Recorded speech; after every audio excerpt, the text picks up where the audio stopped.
everyone, this is Matt. Welcome back to Touchgrass Gardening. Today we're going to be talking about my favorite climbing plants, which are the Tangerine Crossvine, the Passion Fruit Vine, the Lilac Vine, and the Eden Climbing Rose. So let's go.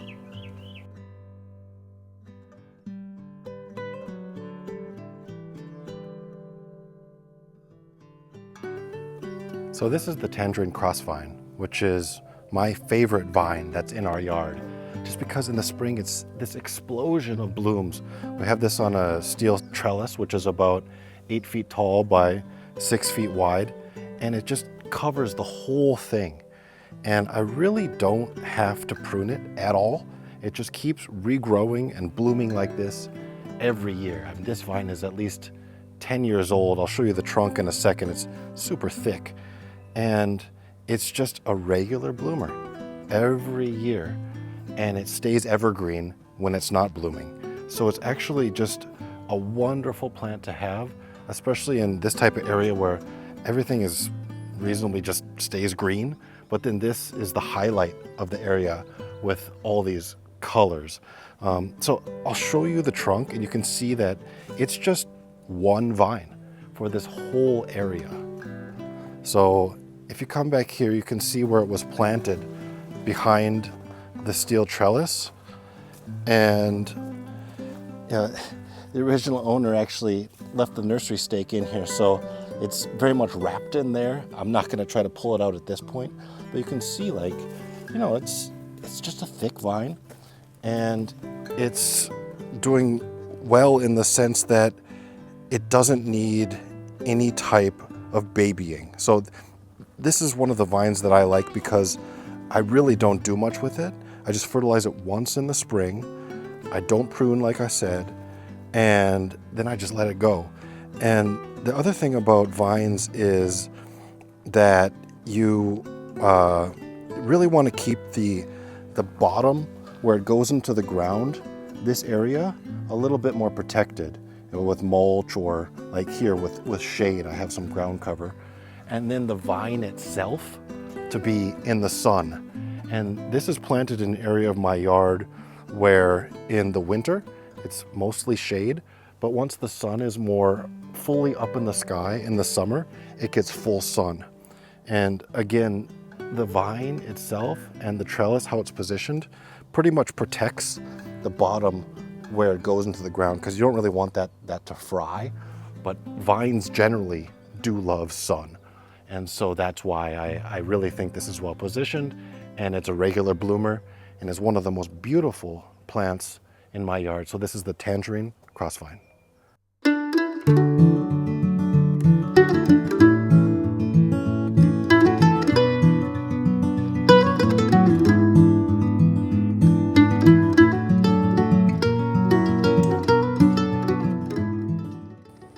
Now the vine behind me is passion fruit. And what I was really going for in this area of the yard was to create a wall of green. And when we first moved in, this area, it was just blank kind of wood. And it was used as a privacy screen. And I didn't really like how sort of just blank it looked, how it didn't look alive. And I thought, what would be a great climbing vine that would make a wall look alive? And I did a lot of research, and I thought that passion fruit would be one of the best for that. And you can see that now it's pretty much just all green. And this is 2-year-old vine. So it's a super fast growing vine, which is the other thing I was going for with passion fruit. And the one problem with this area is that it gets very little sun in the summer. And that's why there aren't blooms on this passion fruit. But that really isn't what I was going for. That would be a nice cherry on top. But for this vine, just staying evergreen all year long is really what I was going for. And if you think about, if you're trying to get fruit, you generally want more sun than what I'm getting in here, because it's just completely surrounded by trees, but it still grows well in the shade. And for passion fruit, it does like to get a bit aggressive with its climbers. And so like these type of things right here, they like to grab onto whatever they can find. That's why it climbs so well. But like this starfruit tree that I have here, kind of visioned it going over the dining table that we have. It likes to grab onto it. So every now and then I have to kind of cut the passion fruit vine a little bit. And that's the one caveat that I would say with passion fruit, is that it does like to grab and climb. And so it's a fairly aggressive vine. And I have two vines here, one behind the fence here, and then one behind the fence here. And if you come in, you can kind of see like how thick it is after just 2 years. It was almost like a pencil when we first planted it. And now it looks a lot thicker, it's established, and it was planted right next to a huge established ash tree, which I'm always concerned about planting next to. So this vine is aggressive enough that it can deal with a mature tree that's right next to it. So passion fruit is pretty versatile, and I think as building a fast-growing wall of green, it's the perfect vine.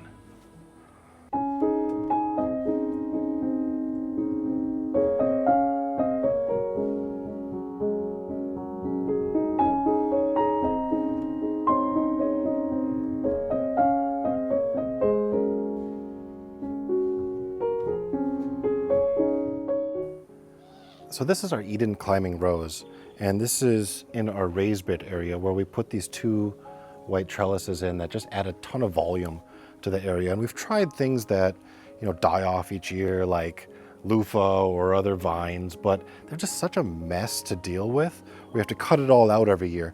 And so now we've decided to put something that's a little bit more permanent in, which are these climbing roses. And this Eden in particular is really cool because it just gives one huge bloom every year. And that's in the spring. You can see this, there's already 50 blooms that are getting ready on this climbing rose. It's not the type that blooms all year long, but it is the type that is really going to give you that once a year, like wow moment, which I think is really cool with this type of trellis in this area of your yard. So this is a climbing rose and pretty low maintenance.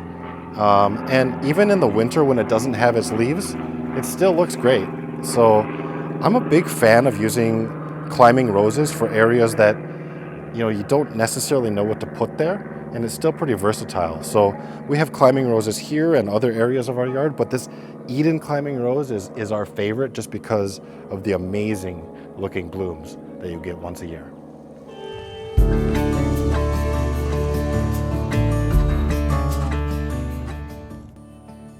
So this is a lilac vine that we have up against the house, and it gets full sun in the spring, but is somewhat protected in the winter because it has a little bit of an overhang over it.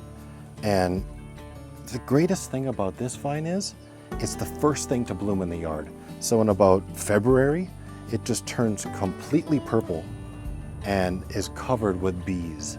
So it really is the plant in my yard that tells me that spring is here, or at least it's about to start, because you can kind of see these purple flowers that are just the remnants of what used to be all over the bush.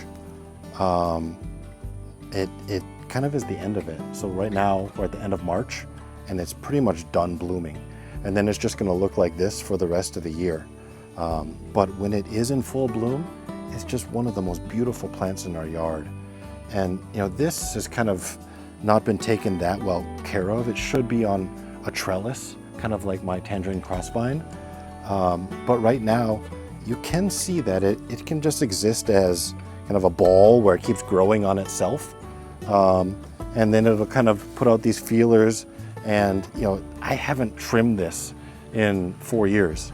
So this is the type of vine that I really think is pretty versatile, and you're not really going to be thinking about how should I or shouldn't I use it.